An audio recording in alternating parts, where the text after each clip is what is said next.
ഇത് നിങ്ങൾ അധികം ഇത് കാണണ്ട, ഇവരെ മുഖം കാണണ്ട എന്നുള്ള ധാരണയിലാണ് ഞാൻ അതിങ്ങനെ കാണിക്കുന്നത്. ഞാൻ 1 2 3 സാറിന് കണ്ണു പറഞ്ഞാല് നിന്റെ നേരെ മുന്നിൽ മുട്ട് കുത്തിരിക്കണത് ആദർശായിരിക്കും കേട്ടോ. 1 2 3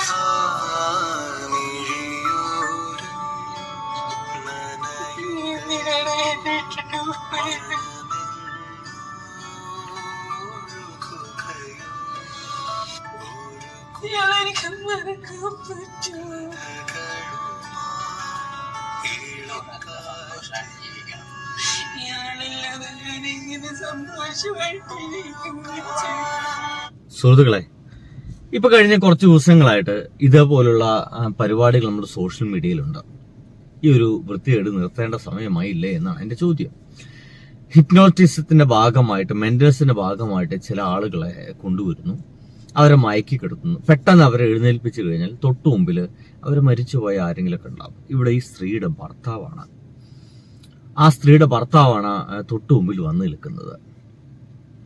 ആ ഒരു തൊട്ടു മുമ്പിൽ വന്നു നിൽക്കുമ്പോൾ പിന്നെ സ്ത്രീ പറയുന്നത്, നീ എന്തിനാ എന്നെ വിട്ടുപോയെ? ശബ്ദം ഒന്ന് കേൾപ്പിച്ചാരാണ്.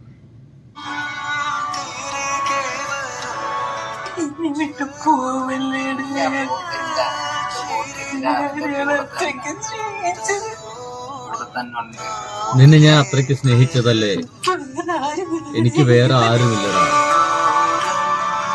ആ ഒരു ദൃശ്യങ്ങള്, ഞാൻ ആ ഒരു പെൺകുട്ടിയുടെ രൂപം കാണിക്കാത്തത് എന്തുകൊണ്ടാന്ന് വെച്ച് കഴിഞ്ഞാല് അത് വലിയ സങ്കടമുള്ള കാര്യമാണ്. ആ ഒരു സ്ത്രീ ഇതിനൊരു ഒട്ടും കുറ്റക്കാരൊന്നുമല്ല. ഞാൻ ചോദിക്കുന്ന കാര്യം, ഇത്തരത്തില് ആളുകളെ കൊണ്ടുവരുന്നു. ഒരുപക്ഷെ അവർക്ക് ആഗ്രഹം ഉണ്ടായിരിക്കാം, അവരുടെ ഭർത്താവിനൊന്ന് കാണാൻ ആഗ്രഹം ഉണ്ടായിരിക്കാം. അത് അവരുടെ പേഴ്സണൽ ആയിട്ടുള്ള ഒരു താല്പര്യമാണ്. മരിച്ചുപോയ ഭർത്താവിനെ ഒരിക്കൽ കൂടി ഒന്ന് കാണണം എന്ന് പറയുന്ന അവരുടെ ഹൈലി പേഴ്സണൽ ആയിട്ടുള്ള താല്പര്യമാണ്. അങ്ങനെ ഹൈലി പേഴ്സണൽ ആയിട്ടുള്ള നമ്മുടെ ഇഷ്ടത്തെ ഈ ആളുകള് അവരുടെ സാമ്പത്തിക അല്ലെങ്കിൽ അവർക്കൊരു വലിയ സമൂഹത്തിൽ നല്ലൊരു വില കിട്ടാൻ വേണ്ടിയിട്ട്, നാലാൾ അറിയാൻ വേണ്ടിയിട്ട്, ഫേമസ് ആവാൻ വേണ്ടിയിട്ട് ഉപയോഗിക്കുന്നതാണ്. ആ പെൺകുട്ടി അത് ഭീകരമായി കരയുന്നുണ്ട്. എന്തിനാ എന്നെ ഇട്ടേച്ച് പോയെ, എനിക്കിതിനെ അത്രയ്ക്ക് ഇഷ്ടമായിരുന്നില്ലടാ എന്നൊക്കെ ചോദിക്കുന്നുണ്ട്. നമുക്ക് സങ്കടവും. അതിന്റെ ബാക്ക്ഗ്രൗണ്ടിൽ ഒരു ഗംഭീര പാട്ടും വെച്ചു കൊടുത്തിട്ടുണ്ട്, മിഴിയോരം എന്നൊക്കെ പറഞ്ഞിട്ടൊരു പാട്ടും വെച്ചു കൊടുത്തിട്ടുണ്ട്. ആ ഒരു സംഗതി 2-3 കഴിയുമ്പോഴത്തേന് കാണുന്നവരെ കണ്ണിലൊക്കെ വെള്ളം നിറയും, സ്വാഭാവികമായിട്ടും വെള്ളം നിറയും. മനുഷ്യന്മാരാണെങ്കിൽ സങ്കടം വരും. ഞാൻ ചോദിക്കുന്നത്, ഇങ്ങനെ ഒരാളുടെ ഇമോഷൻ വിറ്റ് ജീവിക്കണോ എന്നുള്ളതാണ്. ഈ ഒരു പരിപാടി വളരെ മോശമല്ലേ? ഹിപ്നോട്ടിസിന്റെ ഭാഗമായിട്ട് ആ സമയത്ത് അവർ എങ്ങനെയാണ് പ്രതികരിക്കുന്നവർക്ക് അറിയില്ല. ആ ഒരു പ്രതികരണത്തെ വീഡിയോ ആക്കുന്നു, സോഷ്യൽ മീഡിയയിൽ ഇടുന്നു. ഈ സോഷ്യൽ മീഡിയയിൽ ഇട്ട ഈ ദൃശ്യം ആ പെൺകുട്ടി വീണ്ടും കാണില്ലേ, വീണ്ടും കാണുന്നില്ലേ? ഇതിന്റെ ഒപ്പം തന്നെ ഞാൻ ചോദിക്കുന്നത്, ഒരാള് അതിന്റെ അടിയിൽ കമന്റ് അടിച്ചിരിക്കുന്നത് നിങ്ങളൊന്ന് വായിക്കണം. ഇതിനെ അനുകൂലിച്ചുകൊണ്ടുള്ള മറുപടിയാണ്. എല്ലാവർക്കും നമസ്കാരം. ഇന്ന് ഞാൻ പറയാൻ പോകുന്ന ഹിപ്നോട്ടിസത്തെ കുറിച്ചിട്ടുള്ള വലിയ തെറ്റിദ്ധാരണയെ കുറിച്ചിട്ടാണ്. ചിലർ പറയുന്നു ഹിപ്നോട്ടിസം വഴി മരിച്ചവരെ കാണിക്കുന്ന അപകടമാണെന്ന്, അതുകൊണ്ട് ആളുകൾ ട്രോമയിലാകുമെന്ന്. പക്ഷേ അത് ശരിയായ ധാരണയല്ല. എന്താണ് നമ്മൾ മനസ്സിലാക്കേണ്ടത്? ഹിപ്നോട്ടിസം എന്നത് മനസ്സിന്റെ ഗൗരവമായ ശാന്താവസ്ഥയാണ്. അതൊരു വ്യക്തി തന്റെ വികാരങ്ങൾ നേരിടാനും അടങ്ങിയിരിക്കുന്ന വേദന പുറത്തെടുക്കാനും മനസ്സിൽ സമാധാനം വീണ്ടെടുക്കാൻ കഴിയുന്ന അവസ്ഥയാണ്. അറിയില്ലട്ടാ, മരിച്ച പ്രിയപ്പെട്ടവനെ കാണിച്ചു കൊടുക്കുന്നത് യഥാർത്ഥത്തിൽ ഒരാളുടെ ദുഃഖം മാഞ്ഞു പോകാനുള്ള ഒരു ഫീലിംഗ് പ്രക്രിയയാണ്. തേങ്ങയുടെ മൂടാണ് അത്. ഒരാൾക്ക് പറയാനാകാത്ത വാക്കുകൾ പറയാനുള്ള അവസരമാണ്, വിട പറയാനുള്ള അവസരമാണ്. ആ അവസരം ലഭിക്കുമ്പോൾ മനസ്സിൽ അലിഞ്ഞിരുന്ന വേദന അലിഞ്ഞു പോകുന്നു. ഹിപ്നോട്ടിസം വഴി കാണിക്കുന്നത് ഒരു മായാജാലമല്ല, അത് മനസ്സിന്റെ ഭാഷയിലൂടെ ഓർമ്മകളെ പുനർജീവിപ്പിക്കുന്ന പ്രക്രിയയാണ്. നല്ല എഴുത്താണ്, ശാസ്ത്രീയമായി പോലും തെളിയിക്കപ്പെട്ടിട്ടുണ്ട്.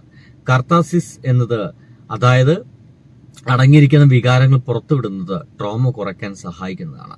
അതുകൊണ്ട് മരിച്ചവരെ കാണിച്ചു കൊടുക്കുന്നത് ആരെയും ട്രോമയിലാക്കുന്നില്ല. അത് മരിച്ച് അവരുടെ ഹൃദയത്തിൽ അടങ്ങിയിരിക്കുന്ന ഭാരം കുറയ്ക്കാൻ, മനസ്സിന് സമാധാനം നൽകാൻ സഹായിക്കുന്നതാണ്. ഹിപ്നോട്ടിസം ഭയപ്പെടേണ്ടതല്ല, അത് മനസ്സ് ചികിത്സിക്കാനുള്ള കലയാണ്, ട്രോമയുടെ വഴിയല്ല, ട്രോമയിൽ നിന്നുള്ള വഴിയാണ് എന്ന് പറഞ്ഞിട്ടാണ് എഴുതി വെച്ചിരിക്കുന്നത്. ഞാൻ ചോദിക്കുന്നത്, ശരി അങ്ങനെയൊക്കെയാണ് എങ്കിൽ ഈ ഒരു നിങ്ങൾ പറയുന്നത് ഇങ്ങനെ കാണുമ്പോൾ അതൊരു പ്രശ്നം ഉണ്ടാക്കില്ല. പക്ഷെ സ്വാഭാവികമായിട്ടും ഒരു മരിച്ചുപോയ ഒരാളുടെ ഓർമ്മ പോലും അവർക്ക് വേദന ഉണ്ടാക്കും.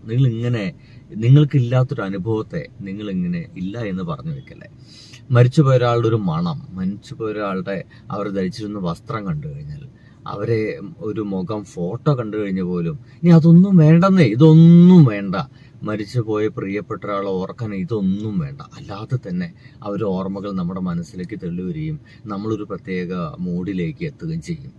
ഇങ്ങനെയൊക്കെ എത്തുന്ന ഒരു സാധാരണ മനുഷ്യ സ്ത്രീയെ ഇങ്ങനെ കൊണ്ടുവന്ന് അവർക്ക് ഭർത്താവിനെ ഫേക്കായിട്ട് കാണിച്ചു കൊടുത്തത്, ഉള്ളിൽ നിന്ന് അവർക്ക് മറയേണ്ടതെല്ലാം പറഞ്ഞ് വീണ്ടും അതൊക്കെ കഴിഞ്ഞു. ശരി, ഇതൊക്കെ അങ്ങനെ പ്രശ്നങ്ങളൊന്നുമില്ല. പക്ഷെ ഇത് വീഡിയോ എടുക്കുന്നതോ, നിങ്ങളത് വീഡിയോ എടുക്കുന്നു, നിങ്ങളത് സോഷ്യൽ മീഡിയയിൽ പോസ്റ്റ് ചെയ്യുന്നു, ബാക്ക്ഗ്രൗണ്ട് മ്യൂസിക്കും വെച്ചിട്ട് പോസ്റ്റ് ചെയ്യുന്നു. ഈ ബാക്ക്ഗ്രൗണ്ട് മ്യൂസിക് പോസ്റ്റ് എന്തിനാണ്?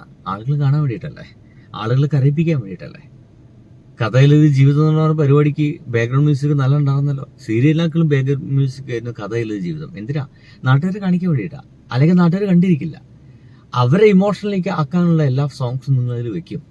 അങ്ങനെ ഈ പെൺകുട്ടിക്ക് ഇത് വീണ്ടും കാണുമ്പോൾ വീണ്ടും അവർ ട്രോമയിലാവില്ല ചെയ്യേണ്ട പൊന്നു സുഹൃത്തെ. ഈ പെൺകുട്ടിക്ക് സോഷ്യൽ മീഡിയ ഇല്ലേ? ഇത് വൈറലാവില്ലേ?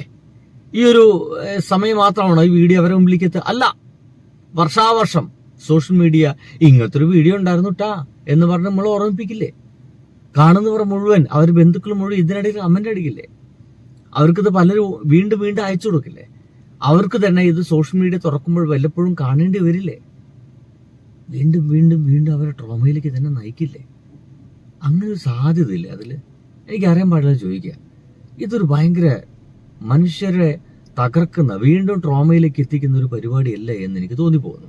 അങ്ങനെയാണെങ്കിൽ പൊന്നു സുഹൃത്തുക്കളെ, നിങ്ങൾ ഇതൊക്കെ ചെയ്തോളൂ. പക്ഷെ ഇത് സോഷ്യൽ മീഡിയയിൽ ഇങ്ങനെ പോസ്റ്റ് ചെയ്യുന്നത് വേറെ എന്തൊക്കെ നിങ്ങൾക്ക് ചെയ്യാമെന്നുള്ളതാണ്. ബൈ.